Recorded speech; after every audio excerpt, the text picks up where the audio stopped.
Hello everyone. Today we want to talk about Bhinneka Tunggal Ika.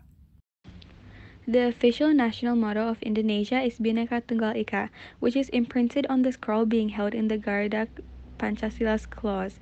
The phrase comes from the Old Javanese, translated to as unity in diversity.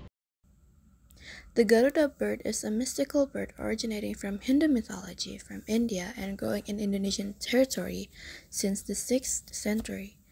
Garuda bird itself symbolizes strength, while the gold color on the Garuda bird symbolizes grandeur or glory. Balik lagi ke topik awal, apa itu Bhinneka Tunggal Ika? Seperti yang kita sudah tahu, arti dari Bhinneka Tunggal Ika adalah berbeda-beda tetapi tetap satu jiwa, yang dalam prinsipnya memiliki tujuan dalam meningkatkan identitas dan kebanggaan sebagai bangsa Indonesia, serta menumbuhkan nilai kegotong royongan dan solidaritas. Perlu dipahami juga bahwa frasa Bhinneka Tunggal Ika tertuang dalam kitab Kakawin Sucoma karya MPU Tantular pada masa kekuasaan Raja Majapahit tersohor, yaitu Hayam Wuruk.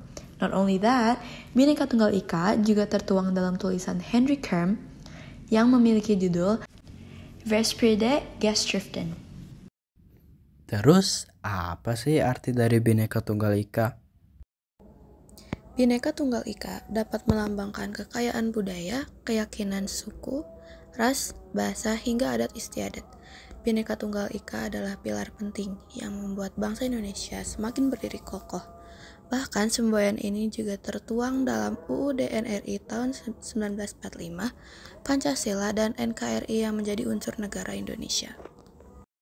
Makna Bhinneka Tunggal Ika juga bisa dianalogikan dengan manusia sebagai makhluk sosial, yang dalam kehidupan sehari-hari terdapat hidup sendiri dan perlu berinteraksi dengan orang lain.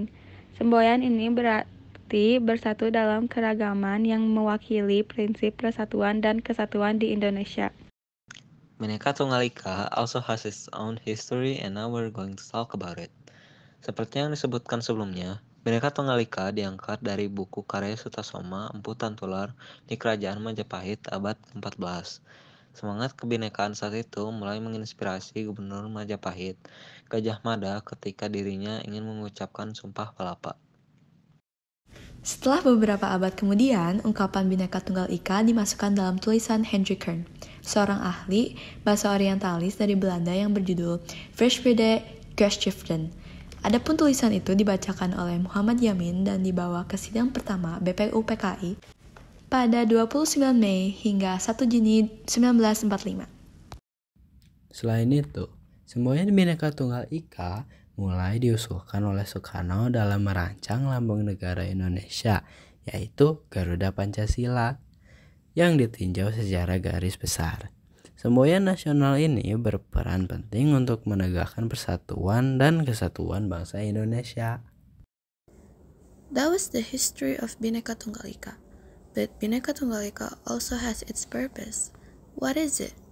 Tujuan atau purpose dari Bhinneka Tunggal Ika yang pertama adalah meminimalkan suatu konflik.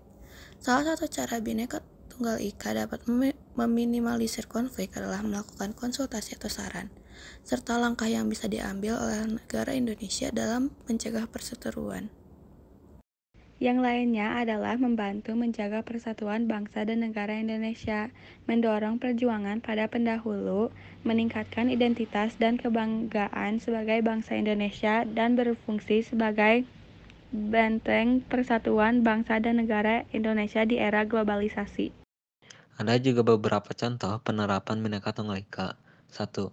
Menegakkan pluralisme, di mana sebagai warga negara dapat menegakkan pluralisme atau sikap mengetahui, memahami, meyakini, atau mengerti bahwa perbedaan itu wajar.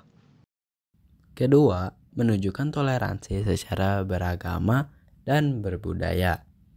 Ketiga, menjunjung tinggi kepentingan bersama. Keempat, saling tolong-menolong dalam masyarakat. Kelima, saling menjaga ketertiban umum dan tidak memaksakan kehendakan kepada orang lain. Nah, we hope that this video gave you guys more knowledge about our country and its motto. That's it from us today, and we hope you enjoyed the video. See you next time. Bye!